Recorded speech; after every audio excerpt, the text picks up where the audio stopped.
दोस्तों, अगर आपने भी सहारा इंडिया कंपनी के अंतर्गत अपना पैसा निवेश किया हुआ था, तो वर्तमान में आपके लिए महत्वपूर्ण खबर सामने निकल कर आ रही है और सहारा इंडिया के निवेशकों के लिए यह एक लंबे इंतजार के बाद अच्छी खबर होती प्रतीत हो रही है।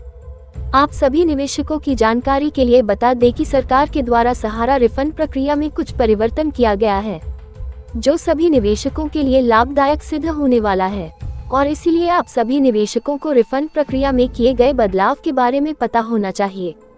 चूंकि अब सहारा रिफंड प्रक्रिया में परिवर्तन किया गया है, तो अब इन नए नियम से रिफंड प्रक्रिया में तेजी आने की आशा दिख रही है और रिफंड प्रक्रिया में तेजी आने से अधिक निवेशकों को अपना पैसा पास मिलने की संभावनाएं बढ़ जाएगी।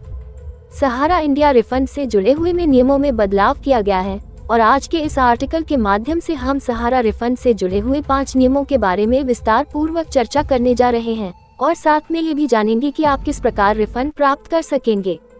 अगर आप भी सहारा के निवेशक हैं तो निश्चित रूप से आप सभी के लिए आर्टिकल में बताई जाने वाली जानकारी उपयोगी साबित होने वाली है, इसलिए आर्टिकल में बताई गई सभी जानकारी को ध्यानपूर्वक पढ़ें और रिफंड प्रक्रिया में हुई बदलाव को जानने के लिए आर्टिकल को अंत तक देखें। सहारा रिफंड एक प्रक्रिया है और यह एक ऐसी प्रक्रिया है जिसके माध्यम से सहारा इंडिया के निवेशकों को उनका फंसा हुआ पैसा वापस लौटाया जाता है। आपको बता दें कि यह रिफंड प्रक्रिया सुप्रीम कोर्ट के आदेश जारी करने के बाद ही शुरू की गई थी।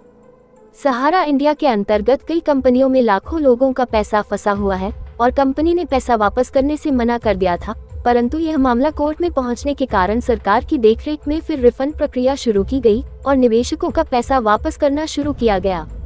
सबसे पहले आपको बताते चले कि सहारा इंडिया के रिफंड प्रक्रिया में रिफंड की सीमा को बढ़ाने में बदलाव किया गया है, क्योंकि जहां पहले निवेशकों को केवल अधिकतम 10,000 रुपए तक का ही रिफंड प्राप्त हो रहा था, वहीं अब इसकी सीमा बढ़ाकर 50,000 रुपए कर दी गई है और इससे बड़ी संख्या में निवेशकों को राहत मिलने की आशा है। रिफंड की नई अधिकतम सीमा 50,000 रुपए की गई है। पुरानी रिफंड की सीमा केवल 10,000 रुपए थी। रिफंड प्रक्रिया की राशि में बढ़ाने का बदला सितंबर 2024 से लागू किया गया है। वर्तमान में निवेशकों के लिए रिफंड हेतु आवेदन करने की प्रक्रिया को अब और आसान बना दिया गया है और अब निवेशक घर बैठे ऑनलाइन माध्यम से आवेदन कर सकते हैं, जिसके लिए सरकार ने एक नया पोर्टल लॉन्च किया है जिसे हम सभी CRCS सहारा रिफंड पोर्टल के नाम से जानते हैं। आवेदन के लिए सबसे पहले CRCS सहारा रिफंड पोर्टल पर जाएं।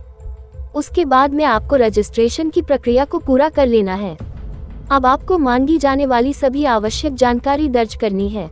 इसके बाद आपको अपने सभी महत्वपूर्ण दस्तावेजों को अपलोड कर देना है। अब सबसे अंत में आपको फॉर्म भरकर सबमिट ऑप्शन पर क्लिक करना है। सबसे पहले जब रिफंड प्रक्रिया को शुरू किया गया था तो तब शुरुआत में कई दस्तावेजों की मांग की जाती थी, परंतु अब इनकी संख्या को कम किया गया है, जिससे आवेदक की प्रक्रिया तेज होने की आशा की जा रही है। रिफंड प्रक्रिया के आवेदन हेतु आवश्यक दस्तावेज: आधार कार्ड, पैन कार्ड, 50,000 रुपए से ज्यादा के रिफंड के लिए बैंक पासबुक की कॉपी, सहारा में निवेश का प्रमाण। सहारा इंडिया रिफंड प्रक्रिया को तेज करने के लिए सरकार ने एक समय सीमा को तय किया है और अब आवेदन करने के 45 दिन के भीतर ही सभी निवेशकों को उनका रिफंड प्राप्त हो जाएगा और यदि किसी कारण से देरी होती है तो उसकी जानकारी को निवेशकों तक उपलब्ध करा दिया जाएगा। आवेदन की जांच 15 दिन के भीतर होती है। डॉक्यूमेंट वेरिफिकेशन की प्रक्रिया 15 दिन में होती है, जबकि रिफंड ट्रांसफर की समय सीमा 15 दिन की रखी गई है। अगर किसी निवेशकों की मृत्यु हो जाती है तो इस स्थिति में उस निवेशक के परिवार के सदस्य सहारा इंडिया से रिफंड हेतु आवेदन की प्रक्रिया को पूरा कर सकते हैं। हालांकि इसके लिए उसे निवेशक के परिवार के सदस्य को अतिरिक्त दस्तावेज देने होंगे।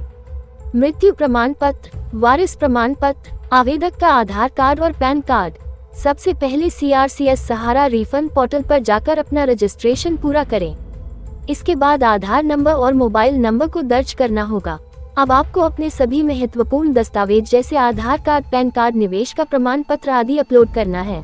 अब आपके सामने आवेदन फॉर्म खुलेगा जिसमें मांगी जाने वाली पर्सनल डिटेल और निवेश की जानकारी को दर्ज करें। इसके बाद में आपके द्वारा किए गए आवेदन और दस्तावेजों की जांच की जाएगी। यदि कोई कमी पाई जाती है तो आपको इसके बारे में सूचित किया जाएगा। सबको सही पाए जाने पर आपके बैंक खाते में रिफंड की राशि ट्रांसफर कर दी जाएगी।